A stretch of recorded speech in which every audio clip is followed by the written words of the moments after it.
Evening, ladies. Ils sont pas bien. My husband has a gun. Vous voulez que je coopère?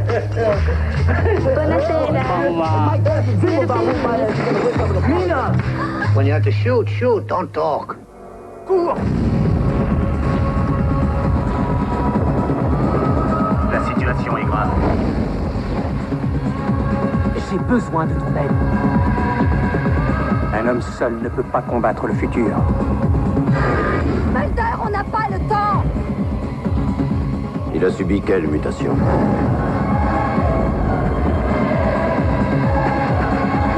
Ne faites confiance à personne, monsieur Mulder.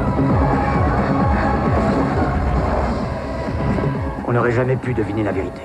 Jamais pu la prévoir.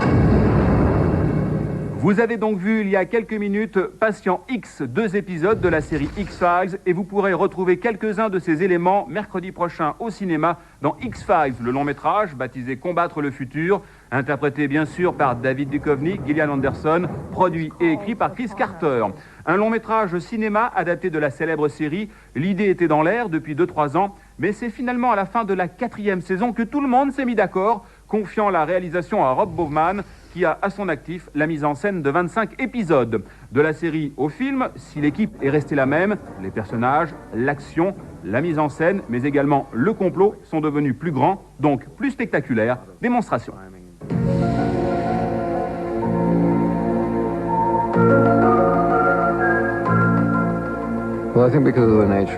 Étant donné la manière dont la série télé a été produite, j'ai toujours su qu'il y avait la possibilité d'en faire un film. L'idée a toujours été là, donc nous nous sommes dit pourquoi ne pas faire un grand film et pourquoi ne pas foncer. En fait, tout était déjà prêt pour le grand écran. De plus, en Europe ou au Japon, ils diffusaient très souvent 2 ou 3 épisodes à la suite, comme un film.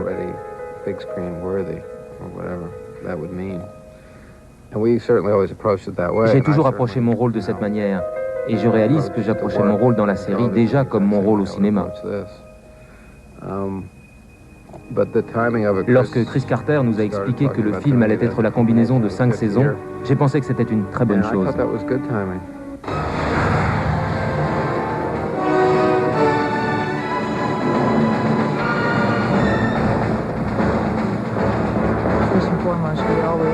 Tout d'abord, nous avons dû nous imprégner du scénario. Pour Chris, le film lui a donné la possibilité d'aller plus loin, de grandir et de faire des choses que nous ne pouvions pas faire dans la série à cause du budget ou de lieux de tournage peu adaptés. Mais principalement à cause du budget. Nous avons eu la possibilité de faire les choses en mieux et en plus grand.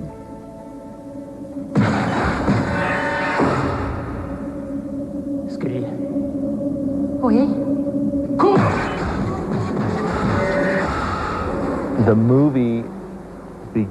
Le film commence sur un pressentiment de Mulder à propos de la conspiration. Et il sent que d'un certain côté, il a tort de s'inquiéter. En plus, il n'a aucun élément pour prouver ce qu'il ressent. Mais de l'autre côté, il sait qu'il doit en avoir le cœur net et qu'il ne trouvera son chemin que s'il va jusqu'au bout des choses. Un fléau? Le fléau de tous les fléaux, agent Mulder. Une sorte d'arme muette pour une guerre feutrée. La libération aveugle et généralisée d'un micro-organisme contre lequel même ses créateurs n'ont aucun antidote. Ils travaillent là-dessus depuis plus de 50 ans. Pendant que le reste du monde se battait contre les Viettes, cette équipe d'hommes négociait en secret un projet Armageddon. Négocier avec qui et comment? Je crois que vous le savez. Nous voulions quelque chose de spectaculaire, c'est ce que je recherchais. On l'a eu grâce au format cinéma. On n'aurait jamais pu tourner dans un endroit comme celui-là pour la télé, avec une course-poursuite qui met en scène 2 hélicos. Ça n'aurait rien donné. Donc ça dépend beaucoup de la taille du décor et du panorama.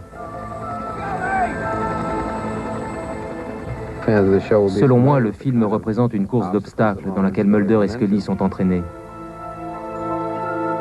Il nous a été demandé d'en faire toujours plus que dans la série.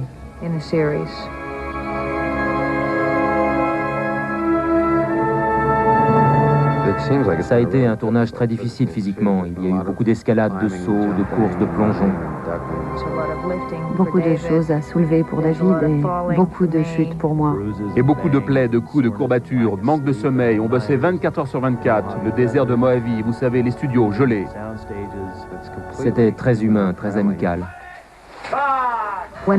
Lorsque ce sera sur grand écran, ce sera vraiment sur grand écran. Alors il faut y aller et y croire. J'ai attrapé énormément d'ampoules aux mains. Regardez ça. Je n'ai jamais vu David et Gillian bosser si dur, je peux vous le dire.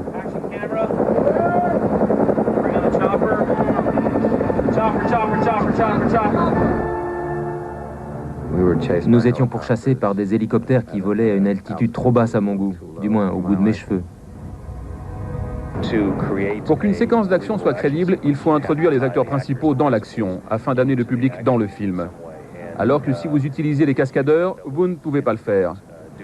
J'ai toujours pensé que c'était très important pour les X-Files. Par chance, j'ai eu David et Gillian qui sont tous deux jeunes et athlétiques. Ils ont pris cela comme un jeu. Ils n'ont pas hésité à le faire, ils ont même aimé ce travail.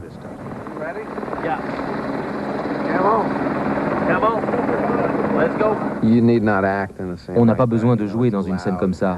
C'est fort, c'est effrayant. C'est la tempête et tout ce que vous devez faire est de continuer à exister en cet instant. Cela habite tout le reste de votre jeu. En fait, vous essayez de survivre. Ce qui est excitant, c'est l'intensité du moment et de savoir qu'il y a 3, 4, 5, 6 caméras à la fois prenant l'action sous différents angles.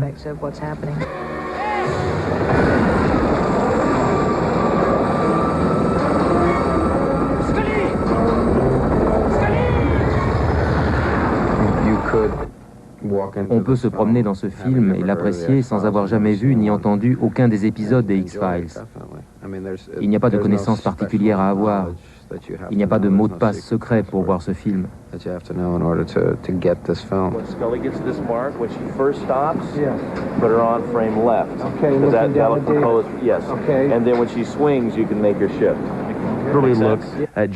Je peux simplement regarder Gillian et de la façon dont je prononce son nom, elle répond « Je sais ce que tu veux ».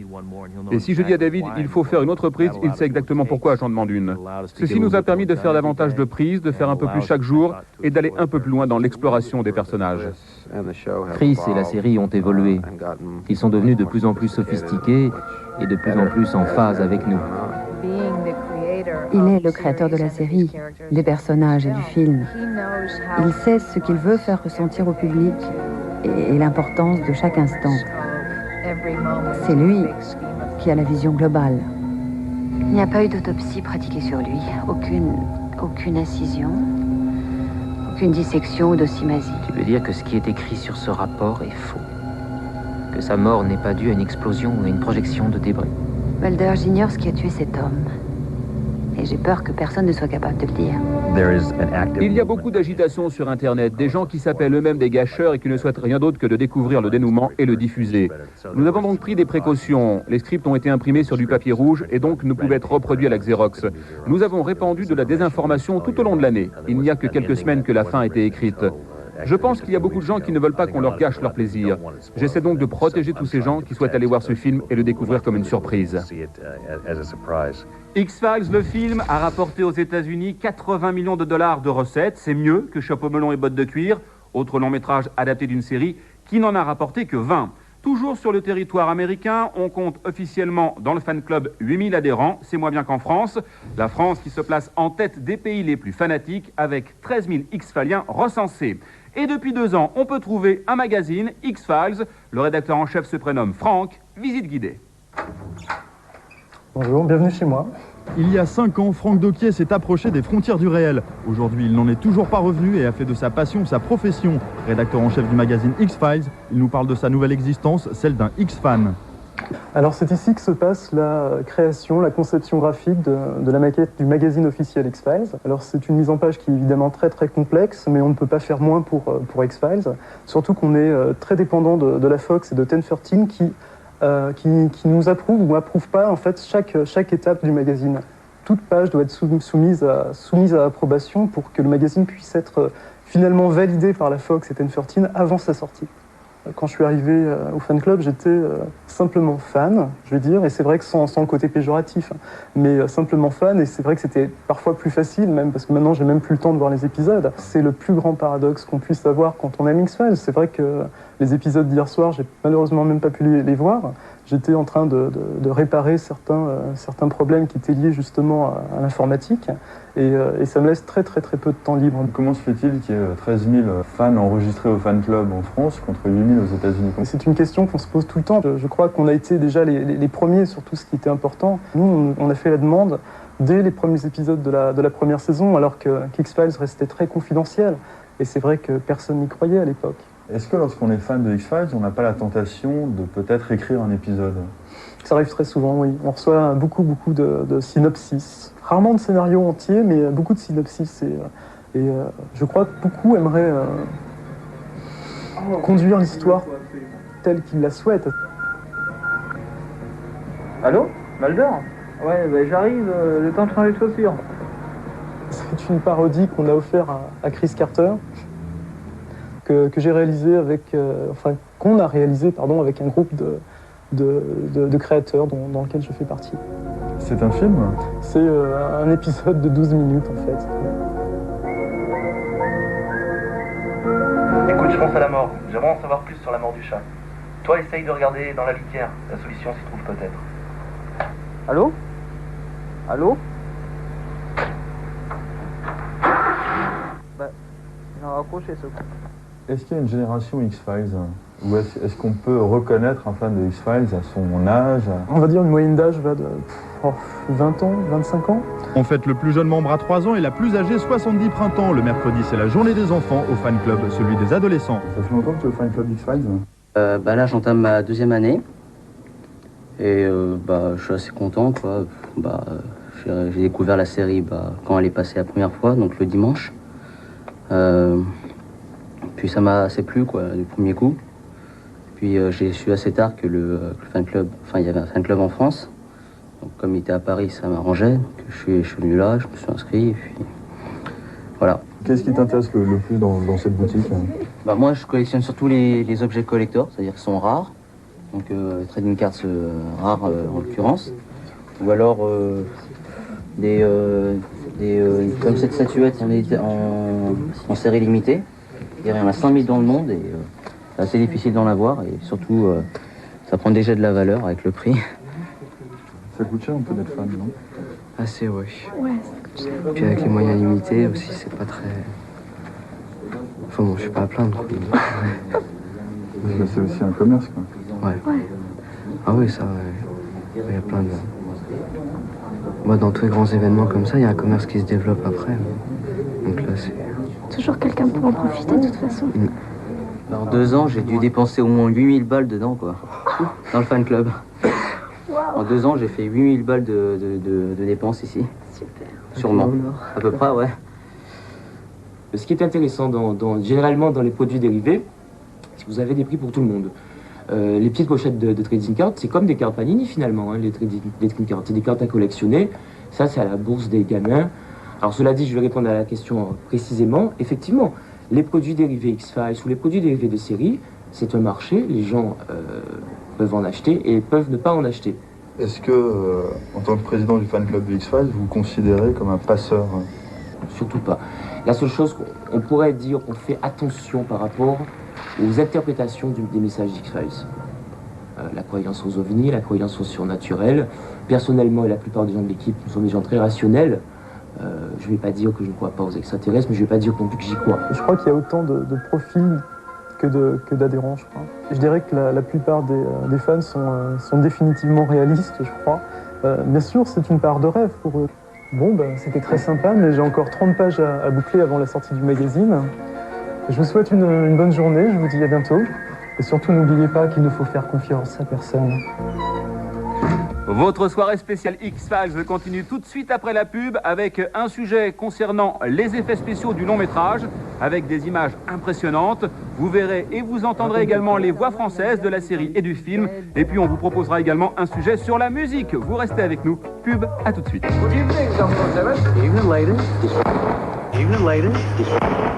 Retour ce soir à l'émission consacrée à la sortie du film X-Files, Combattre le futur, qui sera sur vos écrans mercredi prochain. Long métrage qui est bien sûr dans le même esprit que la série, avec plus de moyens, plus de poursuites, plus de cascades et bien sûr plus d'effets spéciaux vraiment impressionnants. Et dans la mesure du possible, les comédiens ont tenu à exécuter eux-mêmes les exercices physiques qui leur étaient proposés. Quant à l'équipe, responsable des effets visuels, elle a travaillé dans le passé sur des longs métrages comme True Lies, Volcano ou bien encore Titanic, d'où un résultat impeccable, voire explosif. Cet immeuble doit être évacué d'urgence et totalement vide dans 10 minutes. Appelez les pompiers, demandez-leur de bloquer le centre-ville dans un rayon de 2 km autour de cet immeuble. 10 minutes? Faites ce que je vous dis. Vous prenez ce téléphone et vous appelez les sapeurs-pompiers. Les acteurs, on les filme un peu, mais les bombes et les explosions, on les filme pendant des journées entières. L'astuce, c'est de faire exploser tout ce que vous pouvez, le filmer et de tirer parti de tout ce qui peut avoir de la valeur. Recréer une explosion comme si des méchants avaient mis des tonnes d'explosifs dans cet immeuble. Quand on déclenche l'explosion, tout est couvert de débris, de bureaux ou de n'importe quoi. On peut même trouver des bureaux qui sont passés par la fenêtre. Il y aura une boule de feu qui va s'élever à peu près à 15 ou 20 mètres, suivie de près par un nuage de poussière. Nous avons une voiture de cascadeur qui va tourner au coin, et au moment de l'impact, cette voiture renforcée avec un gréement semble recevoir toute l'onde de choc. Elle se soulève par l'arrière, et l'arrière de la voiture explose.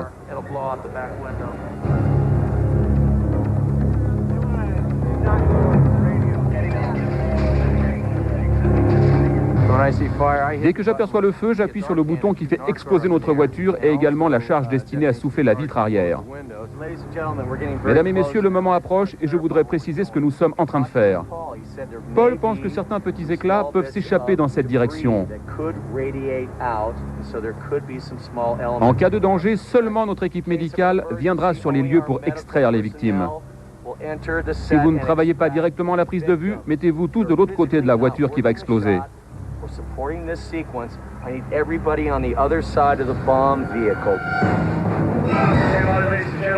Prêt, mesdames et messieurs, prêt, moteur et action.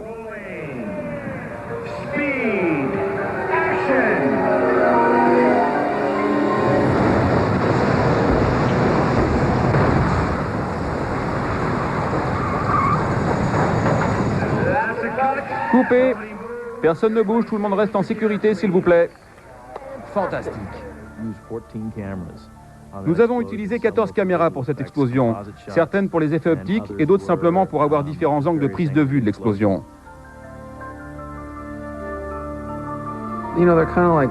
Vous voyez, c'est un peu comme sur les manèges quand on tourne des scènes comme celle-là, parce que la voiture est montée sur vérin hydraulique. Je dis toujours de faire vite la première prise, parce que vous voyez, ils veulent que vous vous habituiez au mouvement. Mais je ne souhaite pas m'habituer au mouvement, parce que si vous êtes à côté d'une bombe qui explose, je n'aimerais pas qu'elle m'explose au visage simplement pour m'habituer. Il faut donc des premières expériences comme celle-ci.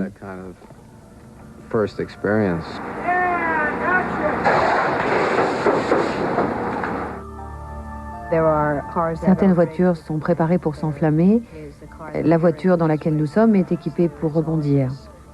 Il y a beaucoup d'effervescence autour de nous.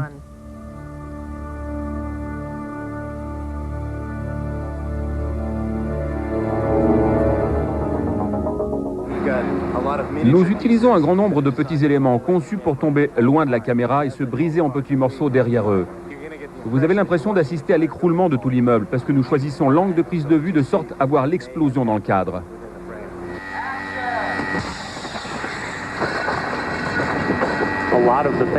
Une grande partie de la suite du procédé consiste à combiner différents éléments. On prend cette maquette que l'on voit ici et grâce à l'ordinateur, on la libère de tout le bleu qui l'entoure. On peut ainsi la combiner au moyen du traitement d'image et enlever cet immeuble de Los Angeles et l'amener par exemple au Texas.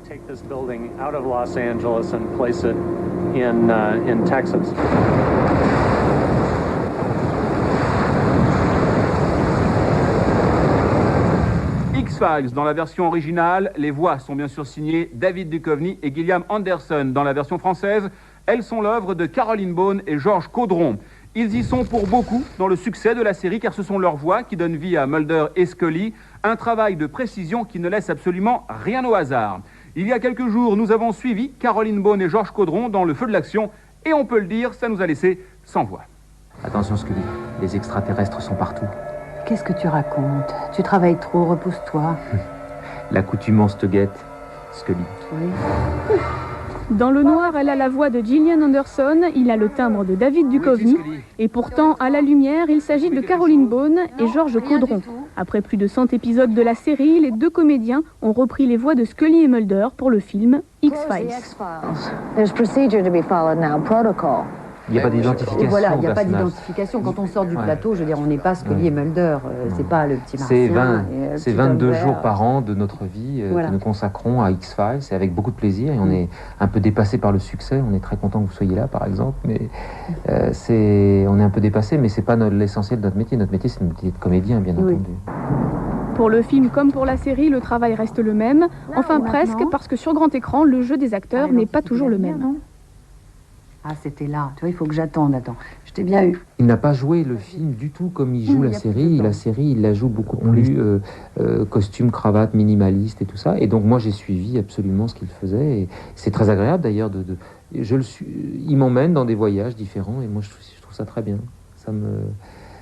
ouais, c'est très bien. Oui, quant à elle, j'ai l'impression qu'elle le joue à peu près pareil. Elle le joue à peu près pareil que dans la série. Je crois que ça n'a pas changé. Il l'a joué plus rock'n'roll, David. Techniquement, en tout cas, ça n'a pas changé grand-chose, sauf qu'on a eu un tout petit peu plus de temps pour le film que pour la série.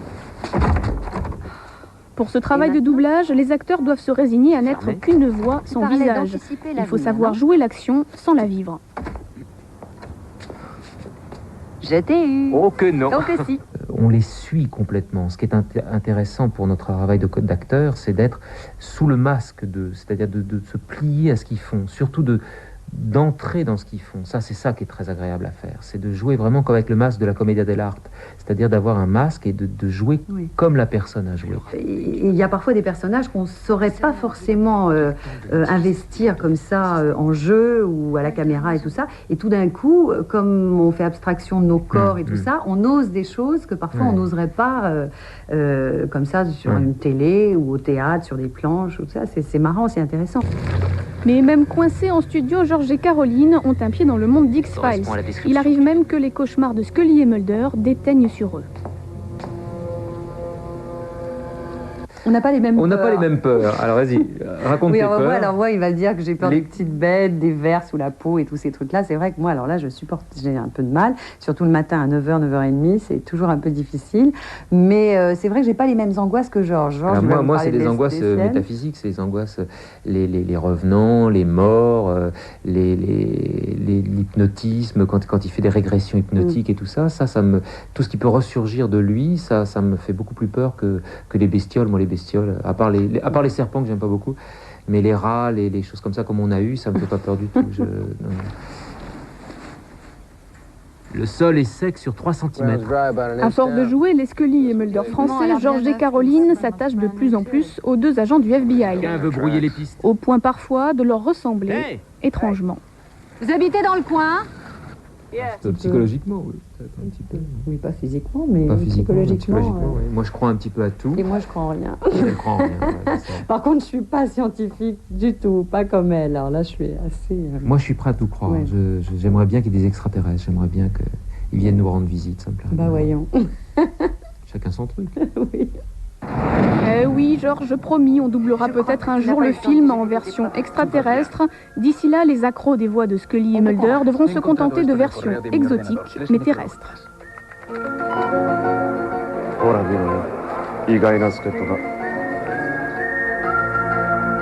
Wir wissen also nicht, dass mal beim FBI war und behauptet, von Außerirdischen entführt worden zu sein.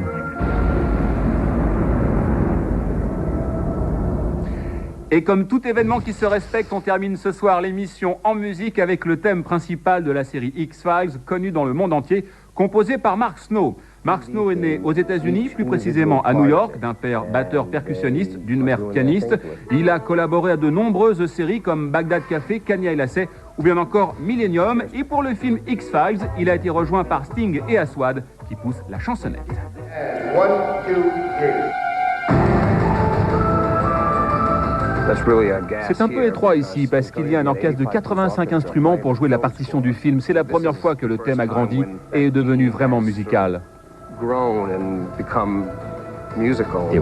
C'était très intéressant de voir Mark diriger cet orchestre de 85 musiciens. Ça change d'habitude, il est tout seul derrière son synthé. Ça m'a vraiment impressionné. Le film fait des choses que la série télé ne peut pas, en termes de taille, d'échelle et d'objectifs. Chris Carter voulait une approche minimaliste, sans aucune mélodie, juste une atmosphère faite de sons d'ambiance, et nous en voulions beaucoup. Nous avons discuté comment la musique pouvait ne pas être mélodieuse, et comment elle pouvait rendre une atmosphère parfois presque incompatible avec le reste, avec de vraies césures. Quelquefois, les sons électroniques ont été mixés par un grand orchestre. Cela donne une vraie dimension de grandeur et de puissance au film, que tout le monde essayait d'exécuter.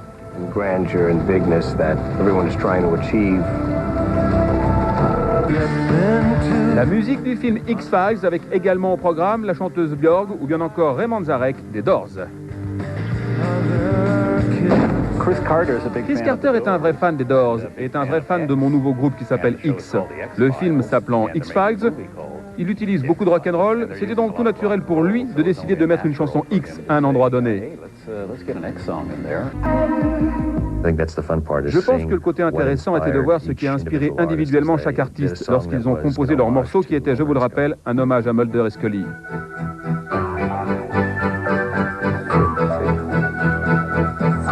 Et qui mieux qu'un duo pouvait rendre hommage à un autre duo, Sting et Aswad.